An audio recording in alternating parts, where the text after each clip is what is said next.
Warga Malaysia sengaja ingin tertular Omikron. Ini alasannya hingga tanggapan dari Menteri Kesehatan.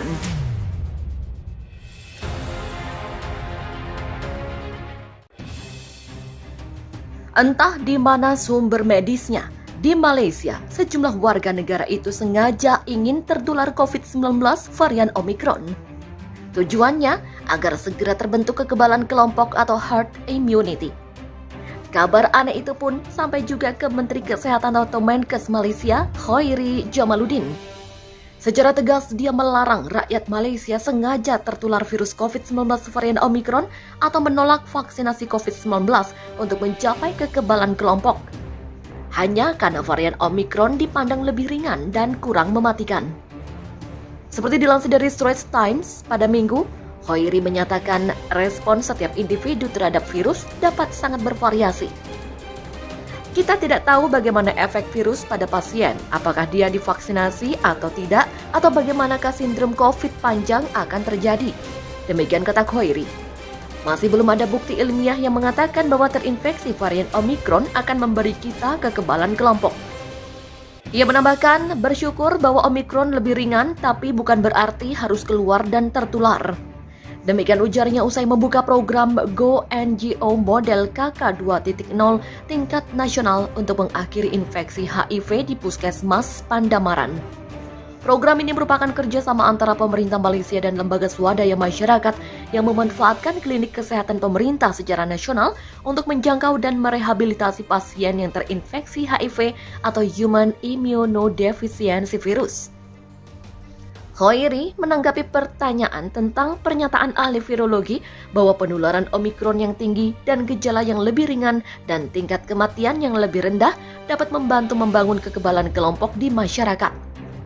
Profesor Gert van Zyl di Departemen Virologi Medis Universitas Stellenbosch di Afrika Selatan mengatakan kepada Anadolu Agency, karena penularannya yang tinggi, Omikron dapat membantu membangun kekebalan kawanan seperti yang telah diamati pada orang yang sebelumnya pulih dari virus corona serta mereka yang telah divaksinasi. Ketika ditanya, Khairi menegaskan telah terbukti secara ilmiah setiap infeksi COVID-19 akan meningkatkan kekebalan seseorang. Dia menambahkan itu adalah infeksi alami, tetapi jangan gunakan argumen itu untuk sengaja tertular COVID-19. Itu sangat konyol. Pesan Kementerian Dalam Negeri sederhana, jangan mau tertular COVID-19 apapun variannya. Malaysia melaporkan 3.074 infeksi COVID-19 baru pada Sabtu tengah malam, sehingga total nasional menjadi 2.805.337 kasus. Di antara kasus baru, 319 adalah kasus impor dan 2.755 ditransmisikan secara lokal. Malaysia juga mencatat 19 kematian akibat COVID-19 pada periode tersebut, sehingga jumlah kematian menjadi 31.781 orang. Secara umum, kasus infeksi COVID-19 karena varian Omikron di luar negeri meningkat cukup tajam di banyak negara. Walaupun disebut membawa efek yang ringan, namun tidak bisa dianggap remeh. Direktur Pasca Sarjana Universitas Yarsi dan Guru Besar FKUI, Profesor Chandra Yoga Aditama mengatakan, sebagian besar kasus varian Omikron yang bergejala ringan harus dibaca dengan 3 skenario. Pertama, meski sebagian besar kasus ringan, Chandra menyebutkan jika hal ini belum tentu berlaku bagi orang lanjut usia. Kedua, walau ringan, tapi penyebaran varian Omikron sangat cepat.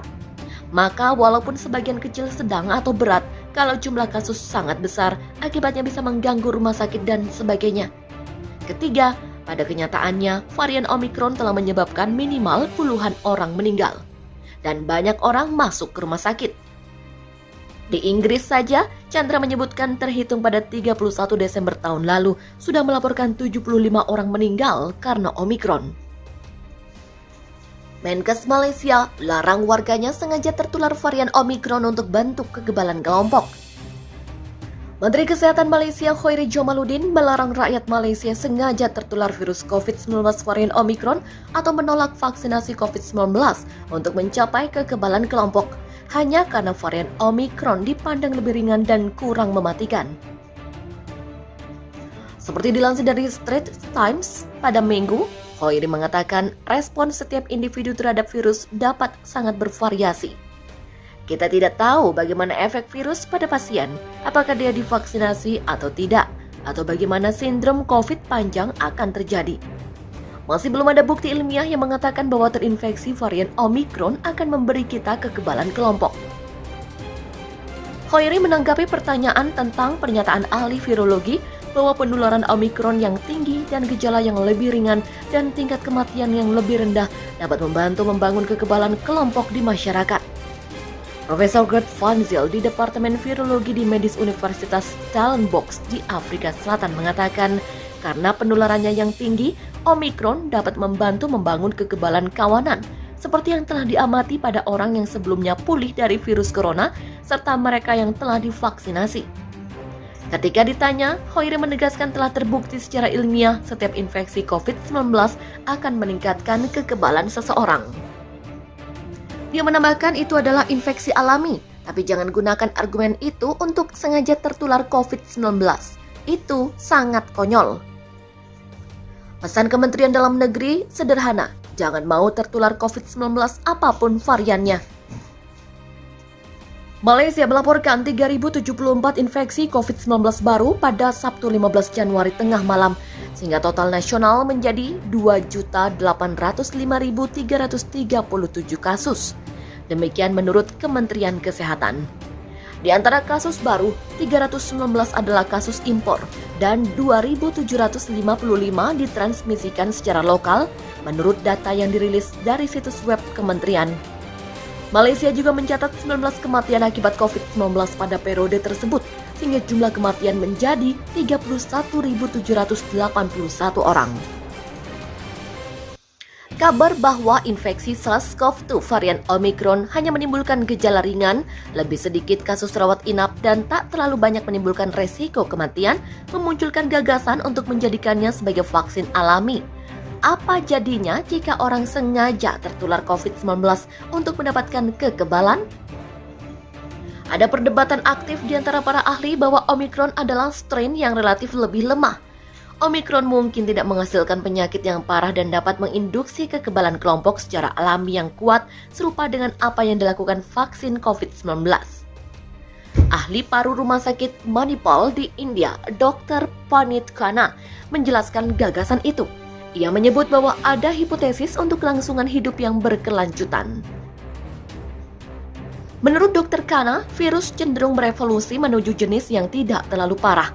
Kelak, SARS-CoV-2 pun semakin mudah menular, tetapi tidak terlalu fatal. Pesan Kementerian Dalam Negeri sederhana, jangan mau tertular COVID-19 apapun variannya. Malaysia melaporkan 3.074 infeksi COVID-19 baru pada Sabtu 15 Januari tengah malam, sehingga total nasional menjadi 2.805.337 kasus. Demikian menurut Kementerian Kesehatan. Di antara kasus baru, 319 adalah kasus impor dan 2.755 ditransmisikan secara lokal menurut data yang dirilis dari situs web Kementerian. Malaysia juga mencatat 19 kematian akibat COVID-19 pada periode tersebut, sehingga jumlah kematian menjadi 31.781 orang. Kabar bahwa infeksi SARS-CoV-2 varian Omicron hanya menimbulkan gejala ringan, lebih sedikit kasus rawat inap, dan tak terlalu banyak menimbulkan resiko kematian, memunculkan gagasan untuk menjadikannya sebagai vaksin alami. Apa jadinya jika orang sengaja tertular COVID-19 untuk mendapatkan kekebalan? Ada perdebatan aktif di antara para ahli bahwa Omicron adalah strain yang relatif lebih lemah. Omicron mungkin tidak menghasilkan penyakit yang parah dan dapat menginduksi kekebalan kelompok secara alami yang kuat serupa dengan apa yang dilakukan vaksin COVID-19. Ahli paru Rumah Sakit Manipal di India, Dr. Panit Khanna, menjelaskan gagasan itu. Ia menyebut bahwa ada hipotesis untuk kelangsungan hidup yang berkelanjutan. Menurut Dr. Khanna, virus cenderung berevolusi menuju jenis yang tidak terlalu parah.